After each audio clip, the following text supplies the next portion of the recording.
Hey, welcome back to No Hype Beer Reviews. Unless it's your first time, then welcome. Please consider subscribing. If you do, hit the notification bell, get all the updates.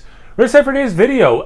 So I thought this was a topic I've been thinking about, bottle share etiquette. What that maybe should and shouldn't look like. As always, I am doing these because I am super curious what you think about it. So definitely, if you agree with me, disagree with me, have thoughts that I didn't vocalize, comment section below. It is the whole point of these Thursday's Thirsty Thoughts videos is just to really, if I don't have the time availability to do a live stream that week, to do something like this, and so I can still interact with people and have thoughts that are in the beer space. So, you know, I think like a lot of things, it really just boils down to, again, beer share etiquette. It really just boils down to try to be a good person, don't be a jerk. It's been a while, you know, with COVID, and I moved. I don't really know a lot of people here. I haven't been to a lot of bottle shares lately. I used to, back in the day, there was a local brewery, I've talked about this on the channel, that on Tuesdays they closed early, so you could get there a little early before they closed, maybe have a flight or whatever. They'd close, stick around, and you would bring beer to share. And it was so much fun. Great group of people, fun, informative, you know, very social, obviously, which is a great part of it. And I think it was good for the brewery. They got to experience different beers, you know, flavor profiles they liked, didn't like, things maybe they could riff on, all that stuff. It was just very much win-win-win sort of situation. And really informed kind of like my thoughts on it. I have some from that I've added to those thoughts. But, you know, my favorite thing, again, things I've said on the channel, I shouldn't say my favorite thing. Probably the fellowship was my favorite thing, and then trying cool beer. But one of the things that's been most beneficial to the channel, in kind of something I continue to strive for, is listening to other people's thoughts on beer. You know, maybe it's a flavor that I can't quite identify, and I've said this on the channel, is a real specific story. I had that experience at this bottle share. I'm like, I don't know what that thing is. And it's like driving me crazy. And, you know, bottle share was only, you know, a couple ounces, so I didn't have like a lot to keep going back to and think about. And someone's like, does anyone else get mint? And I was like, that's the thing. I get this little menthol kiss. That's what it is. So that was like really good. And one of the reasons I started watching beer tube videos is like, I'm drinking a beer. This is what I'm tasting. What does someone else think? So that's actually, you know, one of the things that got me into doing the channel. Anyway, that's my love of bottle shares. Bottle share etiquette. Let's start if you're hosting, right? And I'm not going to put too much on a host because they're being nice enough to invite you over to their home, and you should be appreciative of that, obviously. But if you're hosting, you know, maybe set some very, you know, basic ground rules, how much beer to bring, if you want to, you know, keep it to a certain style, or, you know, have a theme night where it's all barley wines. I went to one of those once. That was a lot of fun. Not that brewery, a different place, a guy's house. Food. I don't expect them to put out a huge spread, but either have some food or maybe like take up a collection when people get there, order some pizzas or whatever. Definitely a big fan of that, but I'll wait till I get to the people who are showing up to the bottle share and what I think they should do. To me, at a bottle share, in terms of what beers to bring, so again, like if you're hosting, do you put this out there excuse me, explicitly or not? But I'm a big fan of bringing the same beer, 2 12-ounce cans or bottles, or one, maybe even a 16-ounce, or one bomber or 750 milliliter. I just think that kind of sets a good pace, you know, maybe, you know, because you're going to want to try everything probably, and so you don't drink too much. So I definitely, I think limiting the amount people bring is smart. And again, maybe the person hosting kind of sets the scene.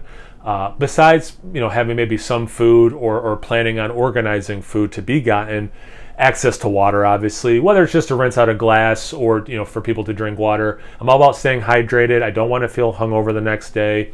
I don't want people getting too messed up. So that's why I think a combination of eating and drinking water is really important.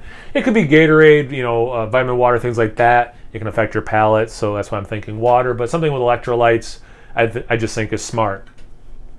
Now, the guest etiquette. Maybe bring your own water. Maybe bring vitamin water for everyone. Maybe bring a snack to share. Maybe bring cash to chip in, or have Venmo or whatever, Cash App kind of a thing, to chip in for food. Maybe you take the leads and someone's nice enough to host. You're the one who said, oh, you know what, I'll be in charge of food this week, or however often you meet, or this time if it's a one-time thing or whatever. Say, hey, you're being nice enough to host. I'll take the lead. Take some burden off the person hosting. They're, again, being kind enough to invite you into their home. So I think that's definitely a nice thing to do at the very least. Bringing some chips or whatever, just something. If there is a theme, really try to stay within it. If the person was explicit about how much beer to bring, stick to that. In terms of what kind of beer to bring, if there's no theme, and again, this really goes back to just try to be as cool of a person as possible. Maybe you don't have a lot of money, maybe you don't trade for beer, maybe you have a hard time getting rare beer. That's fine. But maybe try not to bring shelfie beer every time. Like if it's a regular share that you meet and everyone else is bringing some really crazy stuff, maybe every once in a while, try your hand at obtaining something that's a little bit more like what everyone else is bringing. But that being said, there were times at bottle shares where people brought shelfies, beers I hadn't had in a while, and I'm like, why don't I drink this more? Even myself one time, I'm surrounded by a lot of beers I bought thinking I would share them, and bottle shares are wonderful for these very expensive or hard to get or whatever kind of beers. But I remember it vividly. I was so excited. I went to a local grocery store that has a nice beer selection, and it was when Lagunitas released the Sucks in those 22-ounce fat bomber-looking bottles.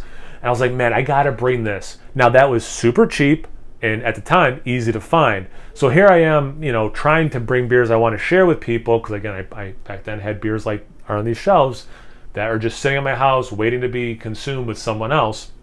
So definitely encourage that if you have that. But every once in a while, don't look down on someone who's bringing some shelfies, because you might be pleasantly surprised or reminded. And again, I'm not judging, because I myself remember at least the one time doing that myself. And it was, I was excited when I tried it. And a lot of people there were like, man, yeah, this beer, like I need to get this. Where'd you get it? Okay, cool. I'm going to grab some because I'm stoked on this. The flip side of that, if you're someone who can obtain or who does obtain very hard to get beer, rare, expensive, you got to trade an arm and a leg to get it, that's cool. Bring that beer. But again, just be cool about it. You should not be coming in with attitude. You should not be coming in like you're better than anyone. You should not be coming in thinking like, well, you're the guy who brings shelfies, so you don't get a pour, you get a tiny pour, you get what's left, you get the backwash. You just, hey, we're all here to enjoy beer, have a good time. I happen to be able to obtain this. We'll make sure everyone gets a chance to try it. And I really just, again, I think it all, like a lot of things in life, it just boils down to just be as good of a person as you can, as kind as you can, and hopefully you have a good time.